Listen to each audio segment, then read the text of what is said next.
This is the story of a man named Stanley. Stanley worked for a company in a big building where he was employee number 427. Employee number 427's job was simple. He sat at his desk in room 427 and he pushed buttons on a keyboard. Orders came to him through a monitor on his desk, telling him what buttons to push, how long to push them, and in what order. This is what employee 427 did every day of every month of every year. And although others might have considered it soul-rending, Stanley relished every moment that the orders came in, as though he had been made exactly for this job. And Stanley was happy. And then one day, something very peculiar happened. Something that would forever change Stanley. Something he would never quite forget. He had been at his desk for nearly an hour when he realized that not one single order had arrived on the monitor for him to follow. No one had showed up to give him instructions, call a meeting, or even say hi. Never in all his years at the company had this happened, this complete isolation. Something was very clearly wrong. Shocked, frozen solid, Stanley found himself unable to move for the longest time. But as he came to his wits and regained his senses, he got up from his desk and stepped out of his office.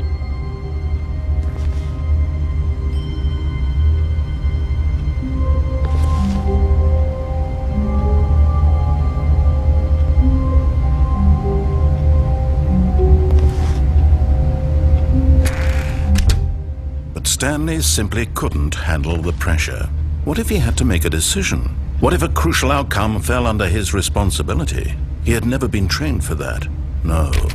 This couldn't go any way except badly. The thing to do now, Stanley thought to himself, is to wait. Nothing will hurt me. Nothing will break me. In here I can be happy forever. I will be happy. Stanley waited. Hours passed, then days. Had years gone by? He no longer had the ability to tell. But the one thing he knew for sure, beyond any doubt, was that if he waited long enough, the answers would come. Eventually, someday, they would arrive. Soon, very soon now, this will end. He will be spoken to. He will be told what to do. Now it's just a little bit closer. Now it's even closer. Here it comes.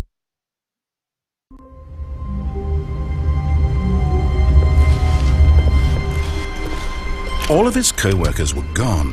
What could it mean? Stanley decided to go to the meeting room. Perhaps he had simply missed a memo.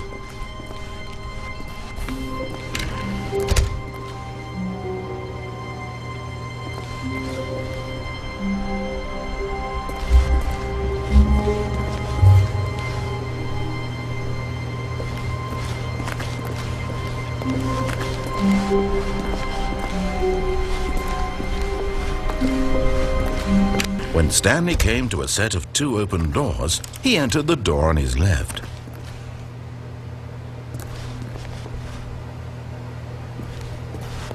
This was not the correct way to the meeting room, and Stanley knew it perfectly well.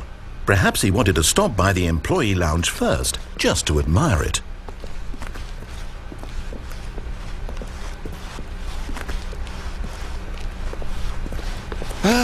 Yes, truly a room worth admiring. It had really been worth the detour after all, just to spend a few moments here in this immaculate, beautifully constructed room. Stanley simply stood here, drinking it all in.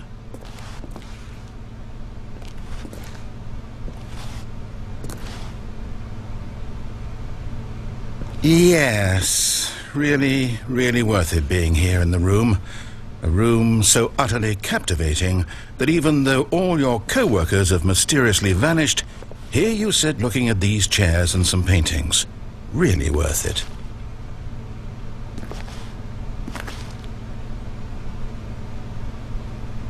At this point, Stanley's obsession with this room bordered on creepy and reflected poorly on his overall personality. It's possible that this is why everyone left.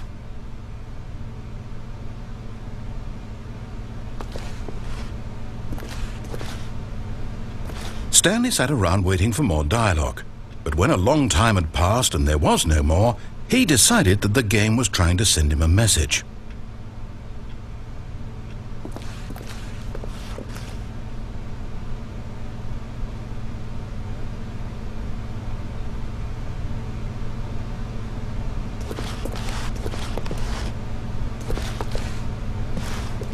But at last, he'd had enough of the amazing room and took the first open door on his left to get back to business.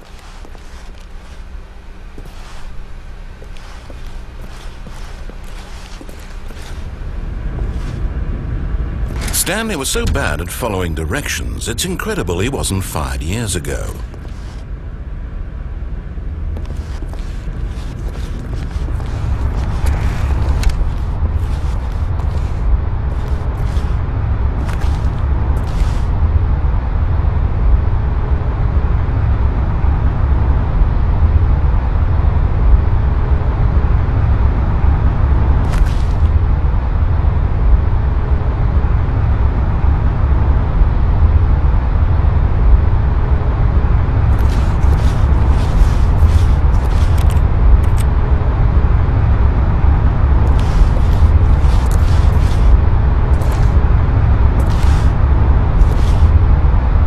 But in his eagerness to prove that he is in control of the story and no one gets to tell him what to do, Stanley leapt from the platform and plunged to his death.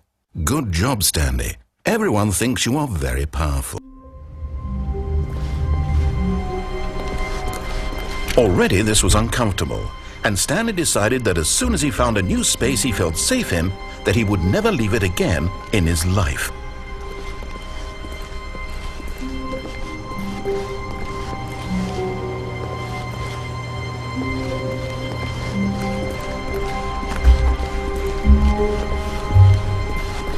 When Stanley came to a set of 2 open doors, he entered the door on his left. This was not the correct way to the meeting room, and Stanley knew it perfectly well. Perhaps he wanted to stop by the employee lounge first, just to admire it. Wow, yes, this room. What a beautiful room. What a gorgeous, gorgeous room. Thank goodness Stanley had taken this detour on his way to the meeting room. Life without having experienced this room was now too horrible even to consider.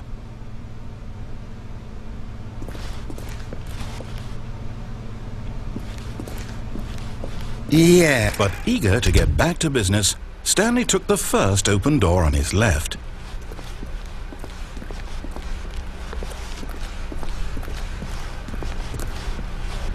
Stanley was so bad at following directions, it's incredible he wasn't fired years ago.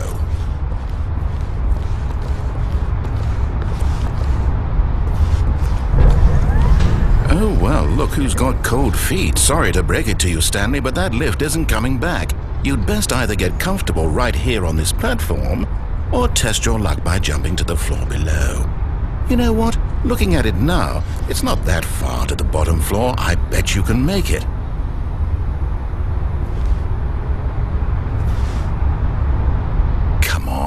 I'm sure you'll survive the jump. Don't tell me you're scared. That's not the Stanley I know. Do it! Do it! Do it! Do it! Do it! Do it! Do it!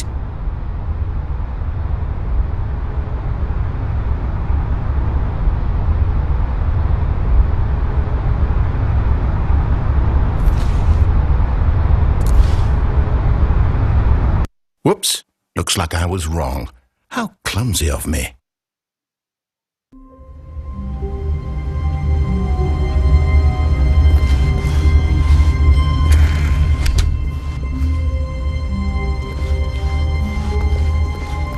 When Stanley came to a set of 2 open doors, he entered the door on his left. This was not the correct way to the meeting room, and Stanley knew it perfectly well. Perhaps he wanted to stop by the employee lounge first, just to admire it. The lounge was sublime, a work of art. What was it about this room that called so deeply and so personally to Stanley? Its grace? Its subtle charm? No. Stanley knew it was something deeper, something darker.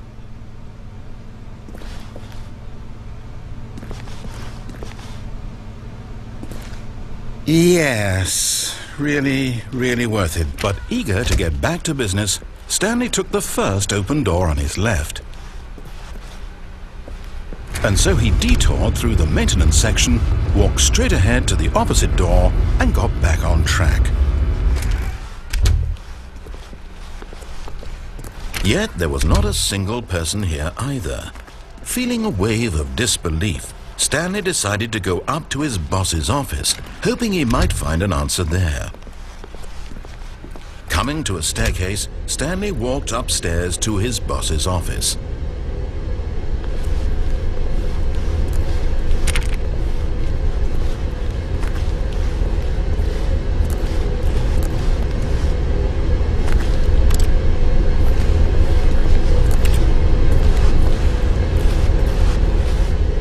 But Stanley just couldn't do it. He considered the possibility of facing his boss, admitting he had left his post during work hours. He might be fired for that.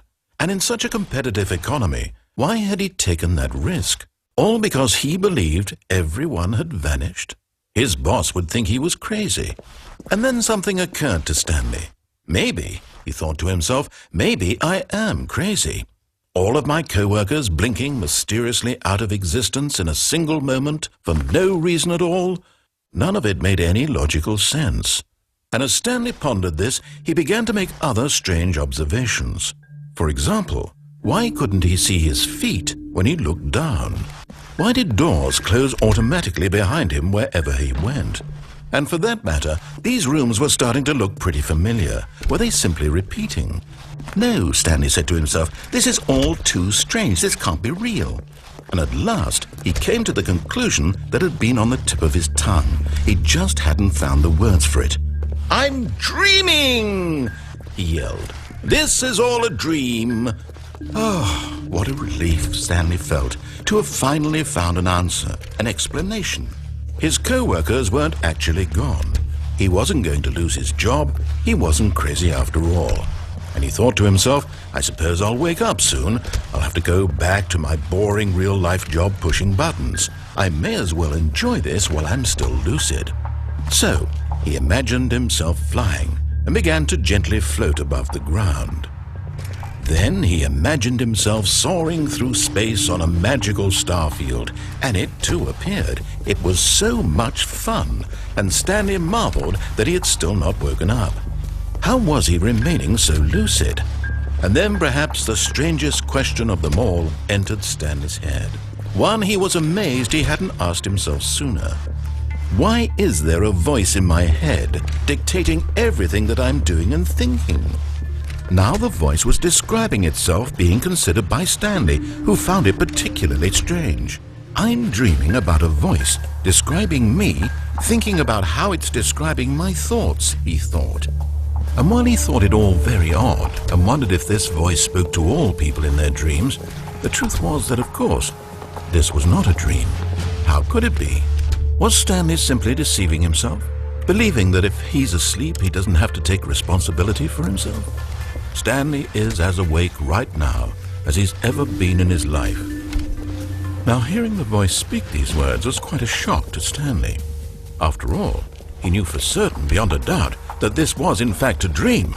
Did the voice not see him float and make the magical stars just a moment ago? How else would the voice explain all that? This voice was a part of himself too. Surely, if he could just... He would prove it. He would prove that he was in control, that this was a dream. So he closed his eyes gently, and he invited himself to wake up. He felt the cool weight of the blanket on his skin, the press of the mattress on his back, the fresh air of a world outside this one. Let me wake up, he thought to himself. I'm through with this dream. I wish it to be over. Let me go back to my job. Let me continue pushing the buttons. Please, it's all I want. I want my apartment and my wife and my job. All I want is my life exactly the way it's always been. My life is normal. I am normal. Everything will be fine. I am okay.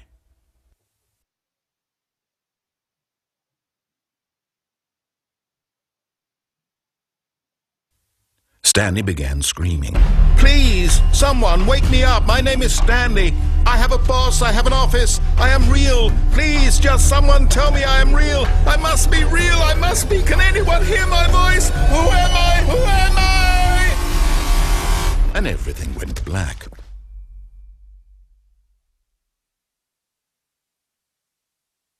This is the story of a woman named Mariella. Mariella woke up on a day like any other. She arose, got dressed, gathered her belongings, and walked to her place of work. But on this particular day, her walk was interrupted by the body of a man who had stumbled through town talking and screaming to himself, and then collapsed dead on the sidewalk. And although she would soon turn to go call for an ambulance, for just a few brief moments she considered the strange man. He was obviously crazy. This much she knew. Everyone knows what crazy people look like. And in that moment, she thought to herself how lucky she was to be normal. I am sane. I am in control of my mind. I know what is real and what isn't. It was comforting to think this, and in a certain way, seeing this man made her feel better. But then she remembered the meeting she had scheduled for that day. The very important people whose impressions of her would affect her career, and by extension, the rest of her life. She had no time for this, so it was only a moment that she stood there, staring down at the body. And then she turned and ran.